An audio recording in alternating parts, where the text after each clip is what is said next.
6 তাৰিখে এখন মিটিং হৈছিলে সৰ্বদলীয় বৈঠক আৰু সৰ্বদলীয় বৈঠকত আমি নিজেও উপস্থিত আছিলোঁ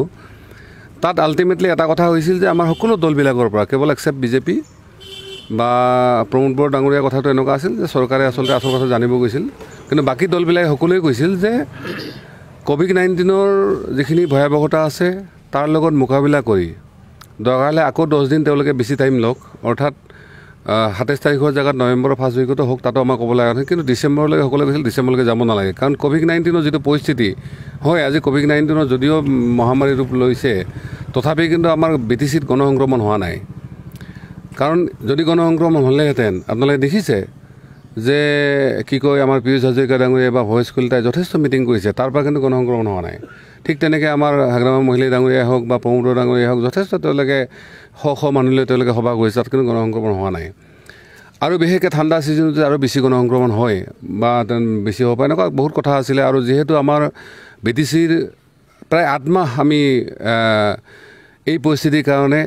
ইয়াত আচলতে কোড অফ কণ্ডাক্ট লাগু হৈ থাকিলে আৰু মাৰ্চৰ পৰা এছেম্বলি কোড অফ কণ্ডাক্ট আৰম্ভ হ'ব গতিকে মাজত মাত্ৰ 3 বা 4টা মাহ আছিল আমি বিচাৰিছিলোঁ যে সোনকালে ইলেকশ্যনটো কৰি যদি জনপ্ৰতিনিধিক দায়িত্ব গতাই দিব পৰা গ'লহেঁতেন তেতিয়াহ'লে নিশ্চিতভাৱে ৰাইজৰ যিখিনি সুখ দুখ যিখিনি সমস্যাৰ কথা তেওঁলোকৰ লগত আলাপ আলোচনা কৰাই নহয় 19-20 যিখিনি ফাইনেন্সিয়েল ইয়াৰ পইচা আছিল আমাৰ সেইখিনি হয়তো ভালধৰণে খৰচ হ'লহেঁতেন গতিকে আমাৰ BTCবাসীৰ সন্মুখত এটা মহাসংকট আহিব যে কৰোণাৰ লগতে এই ইলেকশ্যনটো নোহোৱাৰ কাৰণে কাৰণ দেখিছে আপোনালোকে যে বিভিন্ন ধৰণে বাহিৰৰ পৰা যিবিলাক মাইগ্ৰেণ্ট লেবাৰ আহিছে বা আমাৰ যিবিলাক ৰাইজৰ অৱস্থা বেয়া হৈ গৈছে আৰু যিহেতু যেতিয়ালৈকে ইলেকশ্যন নহয় শেষ নহয় তেতিয়ালৈকে যিমান গাইডলাইন যিমান যি নাথাকিলেও ডেইলি সভা সমিতি হৈ থাকে আপোনালোকে দেখিছে ফেচবুক হোৱাটছআপত দেখি আছে ডেইলি ৰেগুলাৰ কিমান সভা কিমান মিটিং হৈছে কোনো গেৰাণ্টি নাই কিন্তু যিহেতু চৰকাৰৰ আমাৰ স্বাস্থ্যমন্ত্ৰী ডাঙৰীয়াই কেৱল জানুৱাৰীৰ কথা ডিচেম্বৰৰ কথা কৈ আছিলে আৰু শেষত কেবিনেটে যোৱাকালি আমিও আপোনালোকৰ মিডিয়াৰ জৰিয়তে গম পাইছোঁ যোৱাকালি তেওঁলোকে সিদ্ধান্ত এটা ল'লে মই ভাবোঁ এই সিদ্ধান্ত দুৰ্ভাগ্যজনক আৰু আমাৰ কথা আমি আগতেই কৈছোঁ যে BTCত গভৰ্ণৰ ৰোল যদি এক্সটেণ্ড কৰে তাৰ বিৰুদ্ধত কিন্তু আমি অকল মাত দিয়া নহয় হয়তো আন্দোলন সংগ্ৰাম হৈ থাকিব কাৰণ আমি ভাবোঁ যে এইটো গণতন্ত্ৰৰ ওপৰত আচলতে বুলডোজাৰ চলাইছে আৰু বিশেষকৈ BTR যিটো কাৰ্যকৰী প্ৰক্ৰিয়া আৰম্ভ হৈছে আমি ক্লিয়াৰলি কৈছোঁ যে BTR কাৰ্যকৰী কৰাৰ জৰিয়তে কোনোবা হয়তো দল বা ব্যক্তি বিশেষ বা পাৰ্টিক ইয়াত মানে কি কয় বেনিফিট কৰা হৈছে গতিকে এইটো কিন্তু কোড অফ কণ্ডাক্টৰ ভায়োলেশ্যন হৈছে এই গোটেই কথাখিনি লৈ অলৰেডি আমাৰ কিছুমানে কোৰ্টতো গৈছে ইলেকশ্যন হোৱাৰ কাৰণে আৰু হয়তো আমি অতি শীঘ্ৰে আমাৰ আজি এটা সিদ্ধান্ত হ'ব আমি হয়তো অতি শীঘ্ৰে আমি কোৰ্টলৈকে যোৱাৰ কাৰণে হয়তো ব্যৱস্থা কৰিম সৰ্বদলীয় বৈঠকটো মূল্যহীন সৰ্বদলীয় বৈঠক মূল্যহীনে নহয় অৰ্থহীনে নহয় সৰ্বদলীয় বৈঠকত আমাৰ চিফ মিনিষ্টাৰ ডাঙৰীয়াই যিটো ক'লে আমি টিম আছাম হৈ কাম কৰিম বোলে সেই কথা কোনো অৰ্থই নাথাকিল মই ভাবোঁ ইয়াত বাকী দল সংগঠনক আচলতে মাতি মেলি তেওঁলোকে বেইজ্জত কৰিছে তাত বাদে বেলেগ একো নহয় আৰু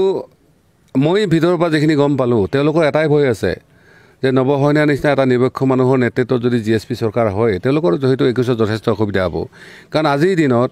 আমি চৰ্চৰ পৰা যিখিনি খবৰ পাইছোঁ বা চৰকাৰী যিখিনি তেনেকুৱা ধৰণৰ সমৰ্থিত সূত্ৰ আছে তেওঁলোকে কোৱা মতে তেওঁলোকে এটা হৈ আছে হয়তো এইবাৰ প্ৰমোদ বড়ো হাগ্ৰামা বা BJP কোনো আহিব নোৱাৰে কেৱল GSP আহিব এনেকুৱা ধৰণৰ ইনফৰ্মেশ্যন এটা তেওঁলোকৰ বিভিন্ন মানে চৰ্চৰ পৰা তেওঁলোকে পাইছিল যাৰ কাৰণে এইটো কৰিছে আৰু এইখিনি সময়ত তেওঁলোকে যথেষ্ট এনেকুৱা ধৰণৰ কাম কৰিব আৰু মই আপোনালোকক যদি আৰু এটা কথা জনাই থওঁ যে এইবাৰ আমি যিখিনি বিষয় সমস্যা উত্থাপন কৰিছিলোঁ মাটিৰ সমস্যা ভাষা সমস্যাৰ পৰা আৰম্ভ কৰি জনজাতিকৰণৰ পৰা আদি কৰি এইবিলাকত তেওঁলোকে মাজৰ ৰাস্তা উলিয়াব চেষ্টা কৰিছে এইটো হয়তো আমাৰ BTC বিশেষ কাৰণে এটা ভংগল ভালো হ'ব পাৰে কিন্তু আপোনালোকে চাওক মই ক্লিয়াৰলি কৈছোঁ যে BT ইলেকশ্যনটো কেৱল অধিকাৰৰ প্ৰশ্নত নহয় এই ইলেকশ্যনটো উন্নয়নৰ প্ৰশ্নত এই ইলেকশ্যনটো পোৱা নপোৱাৰ প্ৰশ্নত আৰু মই আপোনালোকৰ যদি ক্লিয়াৰলি কৈছোঁ যে আমি ছুইজাৰলেণ্ড বনাব নোৱাৰিলেও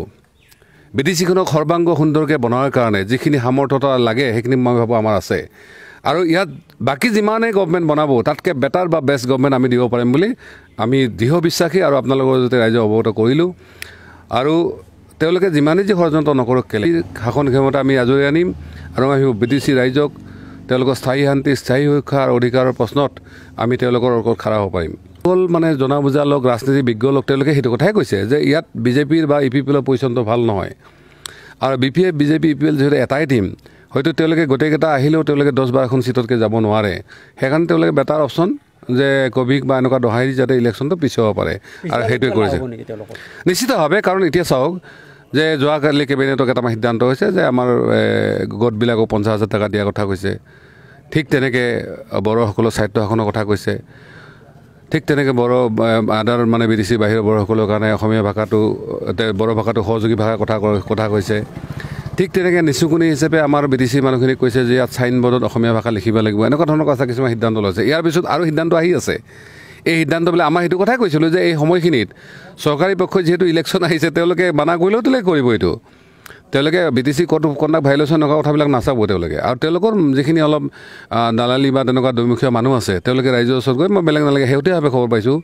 ডুমনি পৰ্যন্ত EPPLৰ মানুহে গৈ কৈছে যে আপোনালোকৰ যিহেতু গাঁও কৰ্তনে নহ'ব তেতিয়াহ'লে আপোনালোকে আমাৰ লগত থাকিব লাগিব এই ধৰণৰ কথাখিনি কৈছে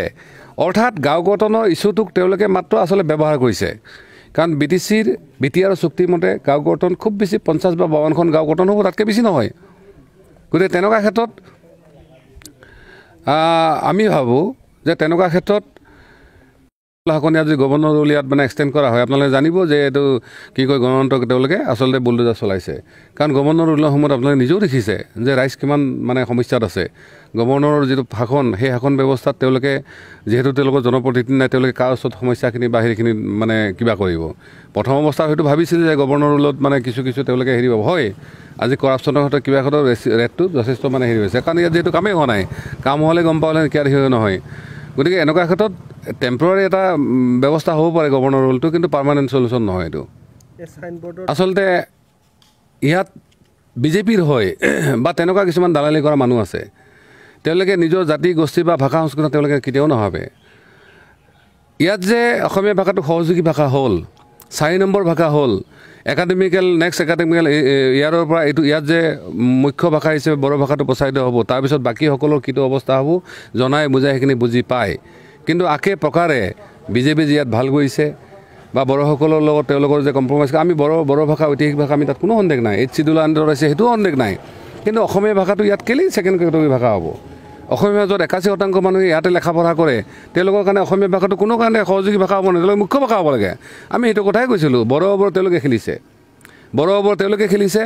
সেইটো প্ৰমোদ বড়োই কওক সেইটো বোলে মানে কি কয় হাগ্ৰামাই কওক সেইটো মানে আমাৰ সৰ্বানন্দ সোণোৱাল বা হিমন্ত বিশ্ব ডাঙৰীয়াই হওক তেওঁলোকে খেলিছে তেওঁলোকে তাৰ সলনি বেটা সিদ্ধান্ত ল'ব পাৰিল যে অসমীয়া ভাষাৰ লগতে বড়ো ভাষাটো বিদেশীত মুখ্য ভাষা হ'ব লাগে তাৰ বাবে অলপ সাংবিধানিক অলপ কি কয় সংশোধনৰ কথা আছিল সেইখিনি তেওঁলোকে কৰিব পাৰিলে কিন্তু তেওঁলোকে এইটো নকৰিলে গতিকে মই ভাবোঁ এওঁলোকে চূড়ান্তভাৱে ব্যৰ্থ হৈছে আৰু বিদেশী মানুহ তেওঁলোকে এনেকুৱা ধৰণে হয়তো মানে অলপ ভুলাব চেষ্টা কৰিছে মই ভাবোঁ তেওঁলোকে কেতিয়াও ছাকচেছ নহ'ব